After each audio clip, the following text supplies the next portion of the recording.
Okay, so I wanted to make a video on this because when I looked this up online, I could not get a clear answer. And then I went in and found it actually by luck. So what I'm trying to do here is replace the hazard flasher. The hazards don't work on this 97 Camaro.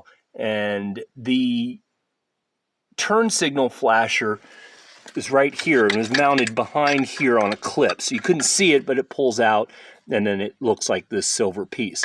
These are also different part numbers, and that's worthy of noting. Now that one wasn't that hard to see, but everyone else was saying that the hazard flasher was sitting right behind here and just laying loose, and it wasn't. It was mounted up underneath behind here, and there was just one clip on this wall right here. So you pull that out, and then this was attached to this red lead there, and it's just a 552 flasher. So you put a new 552 flasher in there, and you're good to go.